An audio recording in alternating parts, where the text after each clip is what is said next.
Hi guys. My name's Ben. I am an Australian, if you couldn't tell. Many people would call me British or something like that, depending where you travel. As it happens, I'm actually an Aussie. I work for myself. I have an agency back in just north of Sydney in Australia called Webcom, super creatively named. We do all sorts of things with web communications.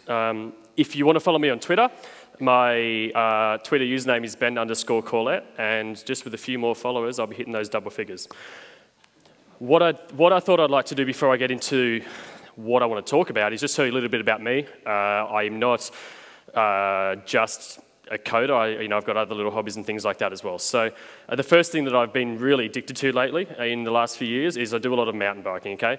And in Australia, we've got a lot of mountains, not a lot of snow and that. It's a pretty rough sort of terrain, so this sort of works well.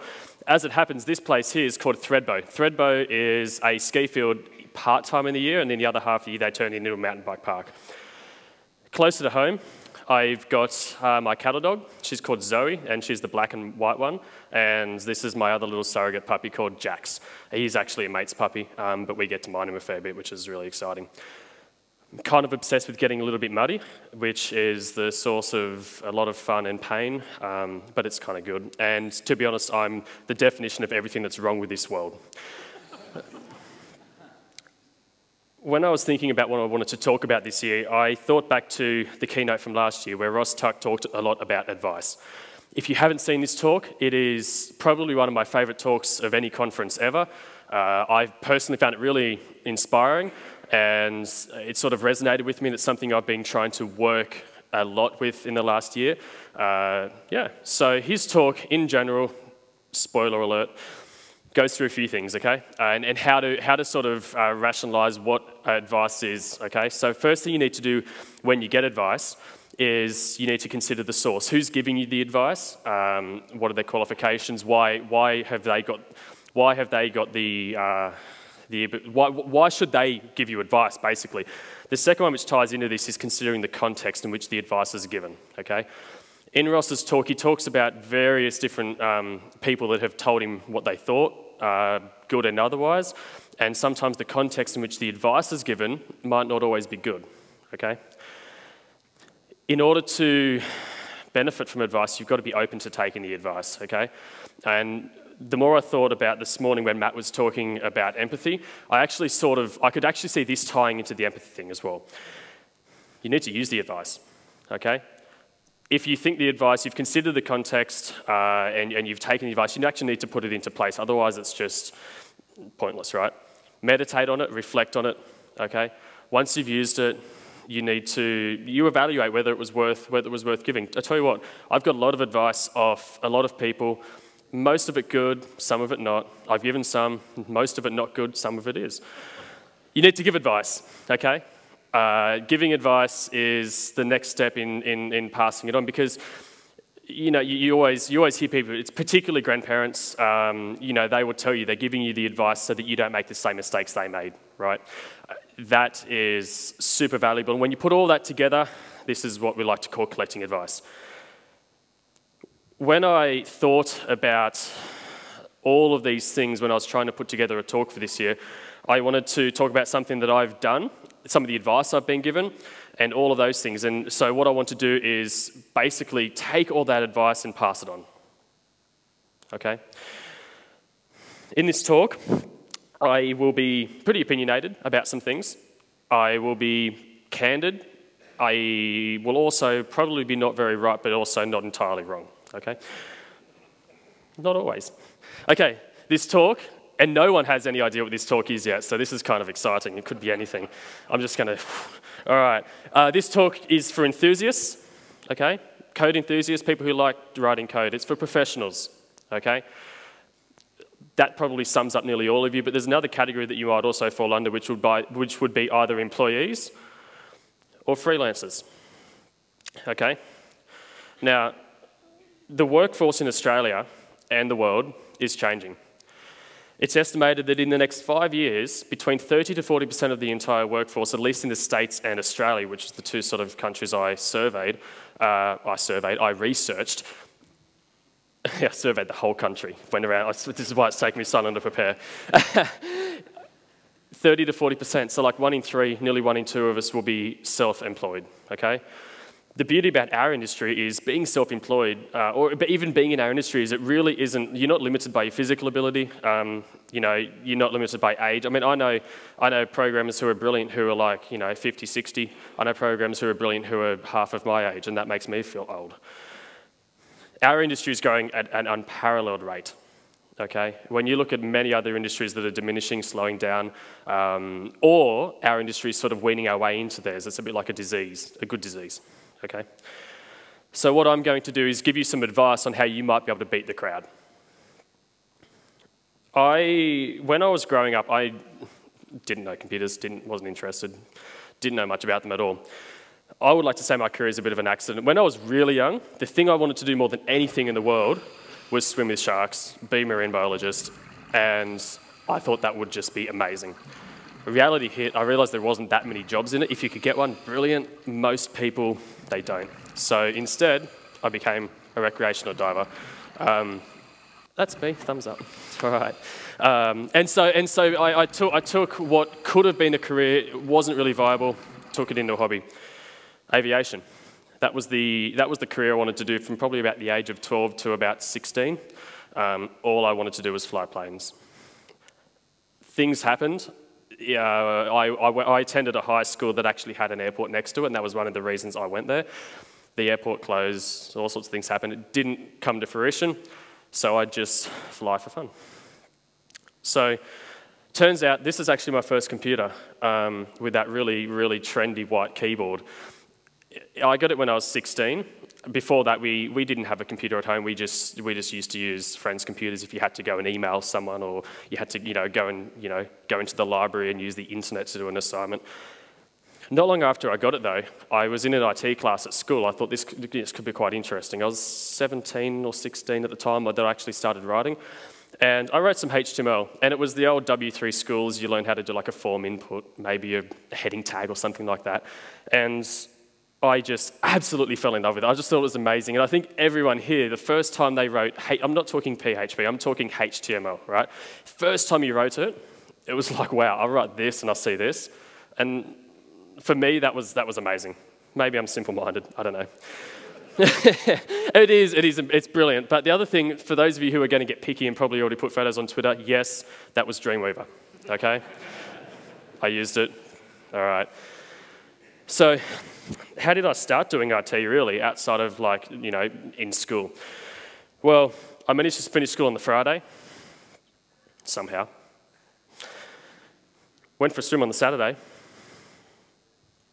Mowed the lawn on the Sunday. And started a job on the Monday, okay? My first job was a very small team. There was only 3 of us, myself, the boss and 2 others. I learnt a lot, as you do, on a small team. You take on every role. I did a lot of codes. I also had to do a bit of the worst thing in the world. But within 12 months of being at this place, I really felt that I had outgrown this place, right? My ambitions, I guess, maybe it was my spirit. It outweighed my ability, but certainly I felt that I needed a little bit more. And so I began moonlighting. Moonlighting is working after hours under my own name, freelancing effectively, right? But I was still working at this other job. It wouldn't have gone down too well. That's why we call it moonlighting. All is good. And I quit 5 months later, okay? I'm pretty confident in saying that I don't really ever want to work for anyone else ever again. I'd like to work with people, but not for somebody, okay? It's not easy at all. There is a lot of hard work that goes into it, but it is possible, and I reckon every single one of you here could do it if you wanted to, okay? I like planes. We're going to have a lot of plane analogies here. I do apologise for that. But before you take off and you say you've decided you want to go down this path and you think, okay, cool, well, I'll just start writing code. Well, there's a little bit more that goes into it, okay? This is why I would say that while I think everyone could do this, you have to really consider these things, and particularly depending on where you are in your life, relationships, all of those things. Before you take off, you need to be able to have enough resources to survive the famine, which is a terrible way of saying you need money, okay? You need money in the bank because when you first freelance, you may not have any clients. You may have one client, maybe two, but more than likely you won't have any clients. It's an idea that you have. When you have no clients and you don't have a job, you don't have money. And if you have things like mortgages and that, you need money, okay? Could be a partner. It could be a part-time job, you know, something rather simplistic outside of work, something to keep you going. But I would say that my recommendation for our industry is probably around the 6 months of income or money, you know, stored away, so that you don't end up stressing about money and all those things when you really need to be focusing on other things that are more important, okay? Totally depends on your situation. If you're single with a mortgage or paying rent or something, you might need 12 or 18 months. But that's probably the number one thing to consider is if you really wanted to do it, you need to think about the money side of it. Okay, plain analogy. All right, you've started to make your move, you started to roll down the runway, as I would say, and now you need to make a business out of it, right? I'm a freelancer, I have no clients, but I'm a freelancer, right? You need to talk, and then talk, and then talk. You need to talk to everyone you can possibly think about, okay? Because if you don't tell the world about your business, it's, you know, everyone could say they're a freelancer if they've got nothing, right? It's a little bit like the old saying, it's not who you know. No, it's not what you know, but it is who you know. Okay, business is all about relationships, and I'll dig into that a little bit more. But what you need to find, like, just to get started, is get involved in your community. Okay, this could be your sporting community. I myself have made acquaintances through sporting communities. What do you think happens when your children are out playing soccer on the Saturday? You know, and the parents are sitting there talking. That's an opportunity where you could just be telling someone, hey, look, I'm going out and doing this. You know anyone that needs something like this? And eventually you'll find the right person. It could be a religious community, okay? It could be your online community, okay? There is a lot of people here who I know have work coming in. They have too much work coming in, and they need someone to take on that work. Need someone good, but they need someone, okay? Could be a nudist community, all right? Thing is, you shouldn't focus on the one channel. If you focus on the one channel, it's sort of putting all your eggs in the one basket, you know? And if you were to do that, you're just limiting, right? Eventually, after you've done this and you pursue it, you might be still moonlighting, as I call it. Eventually, you'll find your first client. For me, it was a bit strange, actually. I found my first client at a music festival. They're in the artist touring industry in Australia, so they basically pull them in, run them around all the gigs. They were after a website. In fact, they were just after a website to display what they had. They had a very poor, it was like a Wix sort of a website. Didn't really do what they needed to do. And so I came along and I said, look, we can do this, this, and this. I'm not a designer. I worked alongside a graphic artist they had because they did a lot of posters and things like that. And I built a website that had an API, which was something they didn't actually see, okay?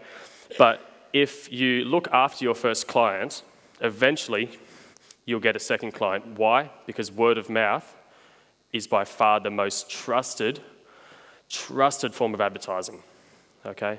If you were to hear your mate saying a good thing about another company, you're likely to take your mate's word over that company telling you how good they are, okay? So really look after your first client. For me, my second client was actually an acquaintance of my first client. When I built this website with an API to talk about the artists that are coming, who, where, and that, the second client was actually a local pub that wanted to display the artists that were coming to the pub, okay? And so that's sort of how I started off. Going to a music festival, ended up with 2 clients. A wise man once said, improve on your craft, okay? If you just, in an industry that's changing so rapidly, and you would have heard people talking about the different technologies and tools that exist, if you were to just stick with what you knew and you didn't want to improve on that, then you stagnate in an industry that's moving forward, and what effectively happens is you move backwards, okay? You need to be improving to keep up. You need to improve a lot to get ahead. Practice makes better, definitely doesn't make perfect, okay? If I would hazard a guess, no one here says that they're perfect, aside from me. if I was to ask you, I think everyone could say, yes, I could improve on this. It might not be code, it might be relationships, it might be, some sporting, it could be anything, okay? 2 years ago, thereabouts, in October, I went for a drive down to Sydney. This is really cool, actually. This is Sydney Airport, so you get to drive right under where the planes go over, and it's amazing. Runway 34 left, that is. No, runway 34 right. And you get to drive, and it's amazing, because every time you go there, you get like this window of about 30 seconds. Plane might come, plane might not come. Went to a place called Cronulla. Cronulla's a really beautiful place on the beach, just south of Sydney, and I met with a client. That was good. We had lunch, we did the things we needed to do. That worked out all right. But my main goal for going down there that day was I wanted to buy a bike. And there was a bike down there that I really wanted. And I absolutely loved it. I loved everything about it, but evidently it didn't love me. 2 days later, started getting the scars. A week later, get more scars. It just kept coming and coming and coming. And then I thought, I just kept riding, as they say, jump back on the horse, jump back on the bike. Didn't get that much better. I would just do silly things where it would just come off, and it wasn't elegant in any way, shape, or form. Yeah. I debated whether to put that up there. I find that really embarrassing. I don't even roll. The thing is, I don't actually roll. I literally just go smack. Anyway. But I practiced, and I got better. I'm not very good, but I'm certainly better than I was back then, okay? I would like to think so anyway. I think the other thing, from a business perspective, the more you improve on your craft, I think the happier your client's going to be, better results, okay? And the happier your client will be, the more likely they are to tell their friends, okay? So by doing all these things, you're not only improving yourself, you're improving your relationship with the client, which indirectly helps you, which is not a bad thing, okay? Brings me to my next point, which is managing those clients that you might have. Has anyone ever watched Smarter Every Day? Not enough of you. Get on YouTube, look up Smarter Every Day. It's by a bloke called Destin. He's really, really cool. He built this bike, and as you can see, as you turn left, it turns right, okay? Where you might think that, I could probably manage it. I'd just go the opposite way to what I normally do. He was putting professionals on this thing, and I mean Tour de France sort of people. They couldn't ride it across this stage. It was just so inbred in how it's so down deep inside you how to ride a bike. You never forget how to ride a bike, and as good as you think you possibly are, it just surprises you. So I thought that was fitting. The biggest single thing I could think about when I talk about managing clients would be communication. Communication is really important. You have to be respectful with your communication. You also have to be very clear with your communication. Last year, I was driving my car and it hit 300,000 Ks, and I was very happy about that because for about the last 100,000, it was a bit how you're going, all right? 17 days later, it was dead. Got towed back. It was a very sad moment in time. So what happened with my car is the big end bearing on the conrod finally gave in and basically sent something shooting out the side of the engine block down out the sump. What? I intentionally say that to sort of emphasize the fact that you need to communicate with your clients on their level, all right? If I'm to come along and say big end this and con that, blah, blah, blah, no one actually understands what that means unless you happen to have a vested interest in that sort of field or if you're experienced in it. Quite often your clients aren't developers, right? Quite often your clients want developers because they're not developers. If they were developers, they wouldn't want them, all right? You don't need to belittle your clients ever. Okay, and this doesn't necessarily mean if you're self-employed and you're talking. This could actually be within your own company, the stakeholders. Okay, I know it's easy to get frustrated when you're sitting there building this app or you're building this new idea, and the stakeholders are pushing you one way, and you can't explain or articulate why what they want isn't going to work. You have to try and communicate on their level. Okay, I'm paraphrasing here just to not point out something that might have happened somewhere that I saw once. Hi there, I noticed when I upload a profile image that the spinner never stops and it just doesn't seem to work, okay? The queue worker failed because the firewall configuration wouldn't allow it to talk to Beanstalk, and we hit our paper trail API limit.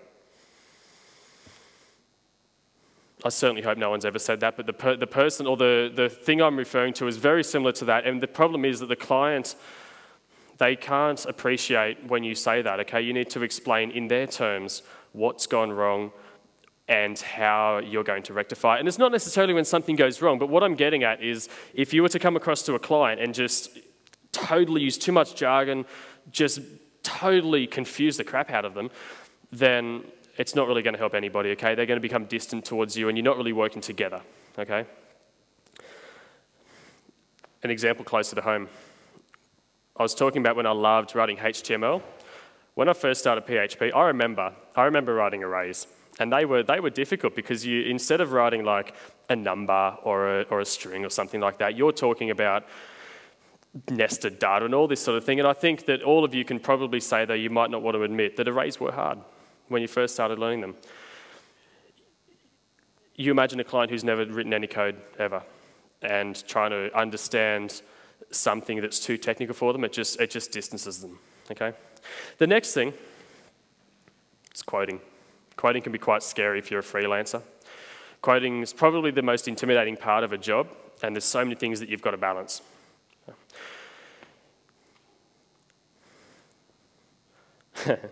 How long will it take to, instead of making it free, make people pay for a subscription? This was a client I inherited who had a system built that subscriptions were never really baked into it at all. They never had Laravel, Spark, or anything like that to help them.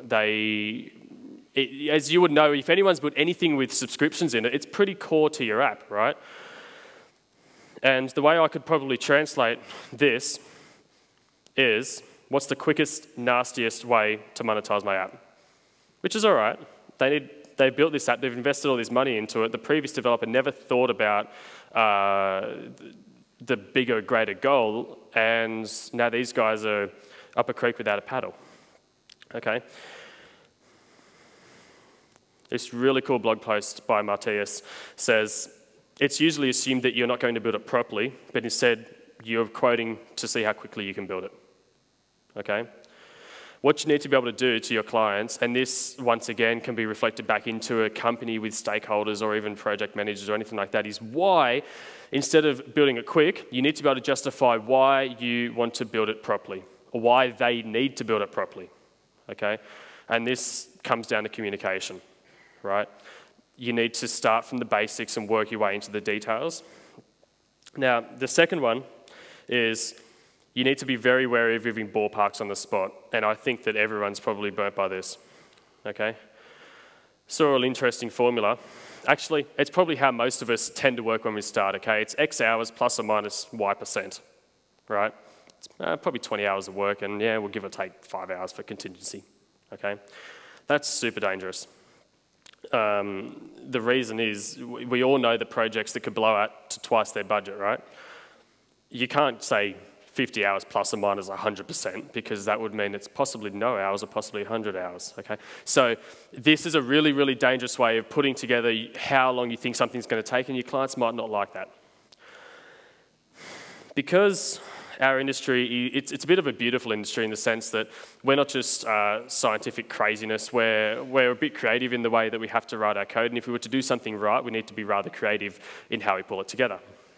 All right, and as a result, things are not entirely reusable, okay? Things are reusable to an extent, but if you're going to do it right, you haven't got a one solution fits all, all right?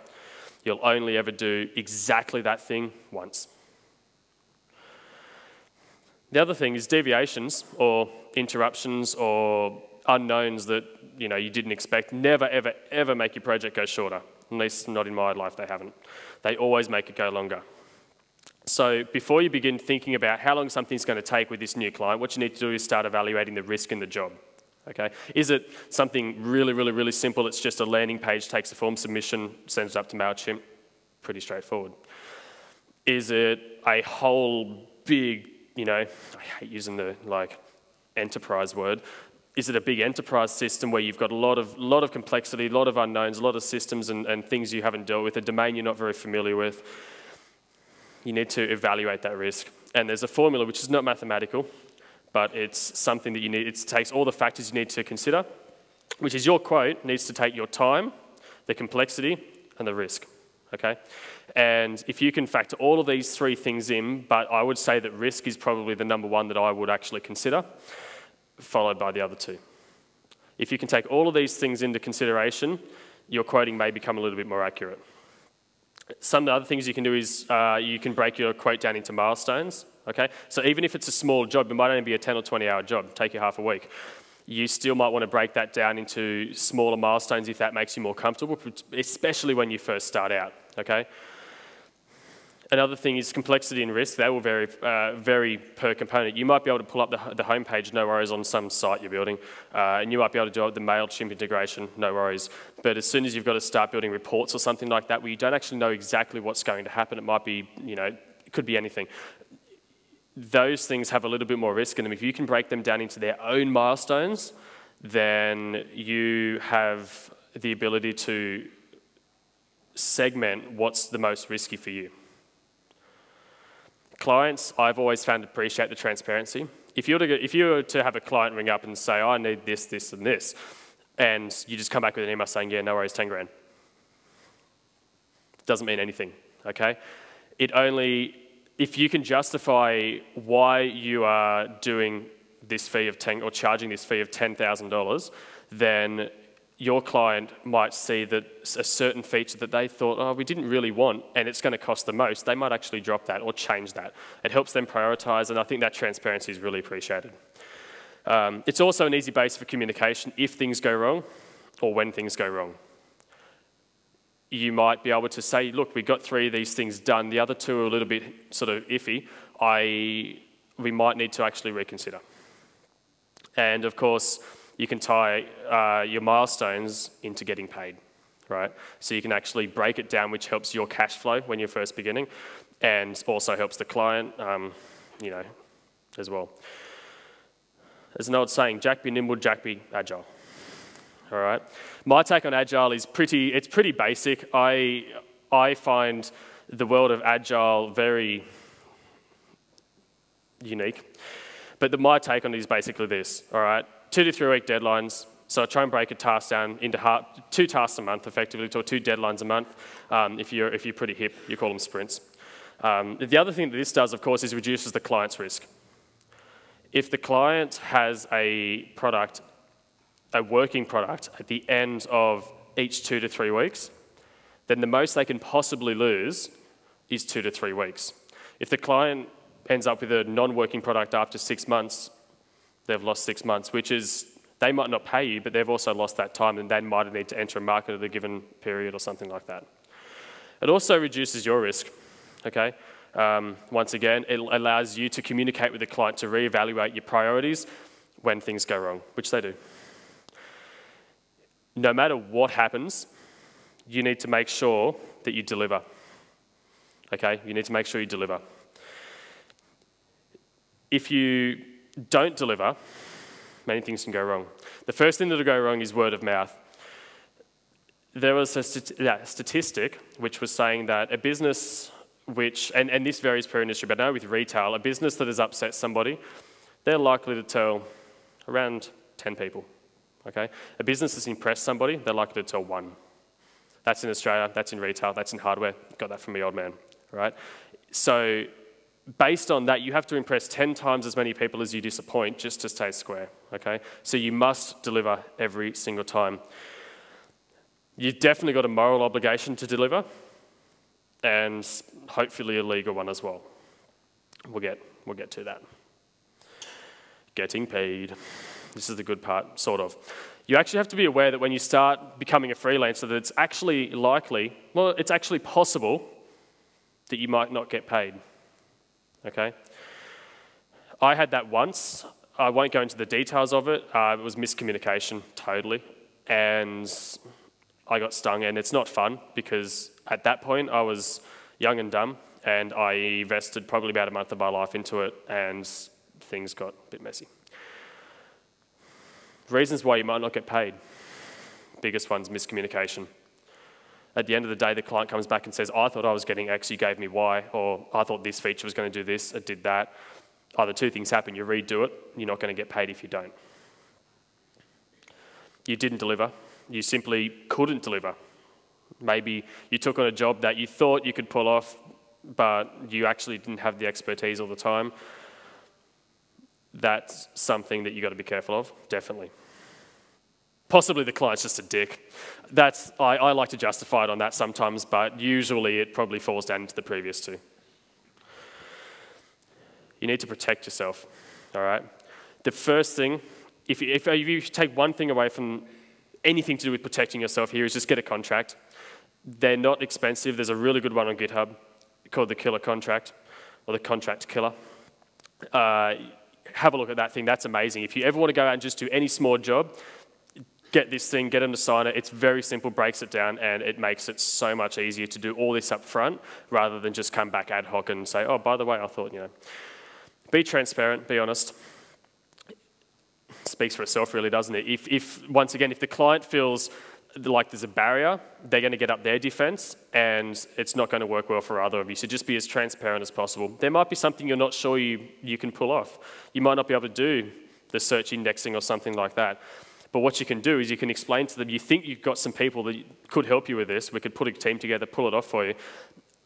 The client is going to appreciate that much more than them emailing you every 2 days saying, where is it, where is it, where is it? And you're just sitting there getting angrier and angrier and angrier, okay? Be as transparent as you possibly can, and that's a really good way to make sure it doesn't come back to bite you. Small milestones, small loss, and always be in control. So that might be maintaining root access to their servers. It might be hosting their stuff under your infrastructure. It might be something like that, some way that you always have a little bit of control, because if the client does turn out to be a dick, then you've got something to fall back on. Growing your business. A wise man once said, I love code, I want to be in control, so I'm going to go work for myself. The reality is, it doesn't quite work like that, because when you start your business, you get to be the salesperson. You're also the project manager. You're the support helpline, the accounts. The Stauffer said, the amount of time you spend doing the actual thing you want to be doing goes down, down, and down. The responsibilities of running a business, well, they go up, up, and up. That's true. You can only take on so much work. And this is something I always struggled with when I first started, was overcommitting. I would think, okay, I've got 2 projects on the go, relatively comfortable. This third one's come along, it's kind of tempting. It's a little bit more work than I really should do, but I'm a young business, I need to grow, rah, rah, rah. All you end up doing when that happens is you disappoint everybody. The first 2 that were really happy with you all of a sudden start to find you a bit, crap. You need to resist. Don't overcommit. It's the worst thing you can do for your business. A client, and I've learned this now, a client is more than happy to hear back from you saying, look, I can't touch this for the next 3 months. They might go somewhere else, but they'll go somewhere else happy knowing that you're honest to them rather than you taking it on and under-delivering.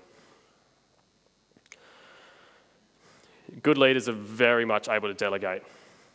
Richard Branson is a very interesting man. Everyone knows he's quite wealthy, all of that sort of stuff, but he came from nothing. He's got dyslexia and all sorts of things like that. But he's smart enough to know that the right person can do the right task and pull it off better than him. Richard gets it. Building numbers. There's a few ways that you can actually build your numbers. Subcontractors, employees, you might get some partners in your business. And these are the things that you have to do so that you can still be doing the things that you like. Subcontractors are pretty low fiscal risk in the sense that if I don't have the work on, I don't need to bring in subcontractors. I'm a huge fan of subcontractors. I'm a subcontractor to some companies as well. I think it's the way that everything's going to be going in the sense that everyone has their freedom, which can be a good and a bad thing. If a subcontractor is doing something else at the time you need them, based on a project you took on 3 months ago, thinking you had that subcontractor, you can sort of get yourself in a bit of a mess, okay? Be aware of that. Employees is probably the most common way that people interact with their bosses in that sense. The thing about employees is, particularly when you're young, as a business, you have a responsibility to employ or to pay these people even if you haven't got the work coming in. So that's something that you can end up in a bit of trouble if you're just young, you've got one client here and there, a couple of clients come along, you don't have a huge base yet, and you bring on some employees and they're not bringing their money into you, it can be a little bit stressful. Sometimes partnering is a good match. It means that you're giving away a bigger slice of the pie, sure, but that person who is partnering in this business with you now has a vested interest in seeing your business succeed because it's their business too. Choosing partners, quite often you might get someone who's rather creative and technical, you might get someone who's really businessy and creative. Sometimes having different types of partners can actually be a really good thing and they'll complement each other. But the bottom line about partners is you're partners, right? So you're there to work to both succeed. I'll finish up by telling you just a few things I've learned, which might save you from learning them the way I did. Unbillable hours are very annoying. So when you finish up a job, you might have 5 or 6 follow-up emails, in the first week or something like that. You can't charge for that, right? You're answering questions. It might just be a phone call. All of these things add up, and they're all unbillable, right? You can't predict them, and you need to be aware of them. And so what you need to do is make sure that you're charging out a rate which accounts for the fact that for every hour you charge, you're probably working 1 to 2 hours that you're not.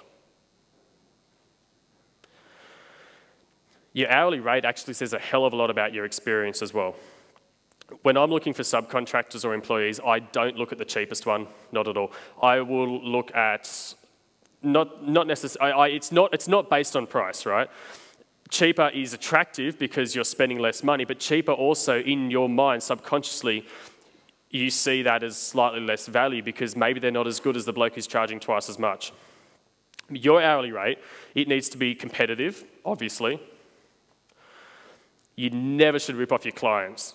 One of the beauties about being a small agency is I can undercut a lot of these larger companies, particularly in Sydney, who are charging 3-4 times as much as I am, like astronomical amounts. And it's just a rip-off. And I think our industry has a little bit of a perceived, character of ripping off people. It really is. So you just need to make sure that you're not just another one of them. Needs to account for the quiet times. You might not have work on for 3 weeks. You might have work for 4, have 3 off. In that time, you're still answering emails and all that sort of stuff, but you haven't got the income. And it will probably grow with your business. Start off small, something that you're happy with, and grow that as you need to. Make sure that you're competitive. If you go too high, you'll soon realise that the clients might not start coming. The other thing, there's only 7 days in a week, right? I wish there were more because it would mean that you could go crazy and all that sort of stuff. But at the same time, you need to be able to work enough, and you also need to balance that with a bit of play. You need to be able to make sure that you're not getting burnt out. Burnout, it's a really common thing, particularly with freelancers. You just need to be aware of the fact that you have limits. Okay, this also comes down to the overcommitting thing we were talking about earlier. You need to make sure you control your debtors. That's the people that owe you money. Make sure they don't owe you too much money. Be careful when you offer credit. Maybe you can get some trade references, okay? Who have they dealt with that they can say, yes, client A actually pays on time? Shorter payment terms. This falls in with that agile, split bill sort of short sprint, everything. All of that falls in. Shorter payment terms mean that you have less loss if something happens. Maintain the control over any unpaid works. And of course, maintain copyright, which is something that people might not be aware of, particularly I'm assuming it would be the same around here. In Australia, everything that I write, I maintain the copyright over, okay? The client has the ability to use it and all of that sort of stuff, but I actually own the copyright for that work. So it's a bit like if you were to buy a painting, that doesn't mean you can just go and reproduce the painting, right? You've bought the rights to use that painting however you would like, but not to on-sell it. Early payment discounts, literally just a way to dress up late fees. Okay, that's something that you can, I'll give you 5% off if you pay within 7 days. And the other thing, of course, is you need to be brave enough to say no. Once someone has pushed it too far, you need to be able to say no to them and cut them off. And that's hard to do as well. That if you get to that point, I would evaluate why you got to that point. It probably comes down to miscommunication of some sort or different expectations as opposed to what was delivered. Make sure you use discretion on a client basis. I have clients, everything from really small business up to the largest media company in Australia. I definitely use discretion based on certain circumstances with some of the clients' businesses, with cash flow and all those things, and I understand that you have to be flexible because that way you can actually work with your clients to get to the end. If I haven't mentioned it yet, you need to communicate with your clients. It's really, really important, okay? Budgeting. Small business can be really deceptively profitable, but it's always feast or famine. One week you've got all these invoices get paid, you think you're a millionaire, and the next week you've got nothing. Don't waste your money. Wasting money is irresponsible, but don't fixate on it either. Everybody who fixates on money ends up losing a passion, I reckon. I think, for me, all money is basically a commodity, because that's all it is. It's a commodity that's used to allow you to get the things that you like to do, right? Buy a mountain bike, buy scuba gear, whatever you want to do, whatever your passion is, all you need is enough money to afford to do the things you like. And if you just fixate on money, I guarantee you'll fall out of love with this career. You're a good coder. You want to go out on your own. It's imperative that you prepare for it. You really evaluate whether this is something that you want to do. It's high risk, it's high reward. It is maybe not for everybody. I would like to say that it is for everybody, but you have to be in a position in your life where you're ready. You need to pursue clients. You will never get clients, not your first clients, without pursuing. You probably don't have a big advertising budget when you just decide to be a freelancer. You might, I didn't. Improve on your craft, always, forever improve. Communication. Have I mentioned communication? Quoting can be scary, but quoting can be mitigated or the risk in quoting can be mitigated if you break things down, all of those sort of things. You need to make sure that you get paid. Your hourly rate says a lot about your company. Control the people that owe you money. Make sure that you're in control of the people that owe you money. Don't control them. That sounds a little bit like something you could end up in jail for. Budgeting. Budgeting's very important. And I just wanted to finish up with saying I don't believe in luck. A lot of people say, oh, how lucky. You're so lucky. No. Cheese alert, just for the record. I had this before Matt as well. I would like to just point that out. And then Matt came out with the whole iceberg thing. It is a little bit like this though. When you start a business, there is a whole lot that goes underneath that most people that just think you're very lucky don't actually see. There's a lot of hard work, dedication, late nights, a lot of coffee, all of those things, a lot of risk, failure, all of those things happen, but eventually, cheese alert, you get to the top. I would like to just finish by saying I think luck is simply preparation meeting opportunity. Thank you.